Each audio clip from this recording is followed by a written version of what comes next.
നമ്മുടെ കണ്ണൂരിലെ ഒരു വിശ്വാസമുണ്ട്. മനമുരുകി വിളിച്ചാൽ മുത്തപ്പൻ കേൾക്കും. അതാണ് പറശ്ശിനിക്കടവ് മുത്തപ്പന്റെ മഹിമ.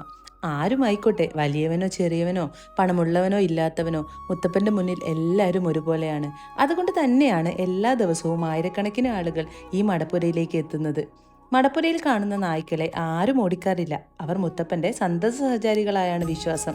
പറശ്ശിനി മുത്തപ്പ ക്ഷേത്രം വിശപ്പുള്ളവൻ അന്നവും വിഷമമുള്ളവൻ ആശ്വാസവും വിശ്വാസമുള്ളവൻ അനുഗ്രഹവും നൽകുന്ന ഇടമാണ്. എല്ലാ ദിവസവും ഒട്ടേറെ ഭക്തർക്കാണ് ഇവിടെ സൗജന്യമായി ഭക്ഷണം നൽകുന്നത്. ജാതിയോ മതമോ സമ്പത്തോ ഒന്നും നോക്കാതെ എല്ലാവരും ഒരേ വരിയിലിരുന്ന് ഭക്ഷണം കഴിക്കുന്ന കാഴ്ച, അതാണ് മുത്തപ്പൻ പഠിപ്പിക്കുന്ന സമത്വം. അതുകൊണ്ടാണ് കണ്ണൂരുകാർ പറയാറുള്ളത്, മുത്തപ്പന്റെ നടയിൽ ചെന്നാൽ വയറും നിറയും മനസ്സും നിറയും. അതൊരു വാക്ക് മാത്രമല്ല, അവിടെ പോയ പലരുടെയും അനുഭവമാണ്. ഇവിടെ നിന്ന് പ്രസാദമായി കിട്ടുന്ന വൻപയറും ചായയും അതും ഒരു അനുഗ്രഹം തന്നെയാണ് എന്ന് ഭക്തർ വിശ്വസിക്കുന്നു.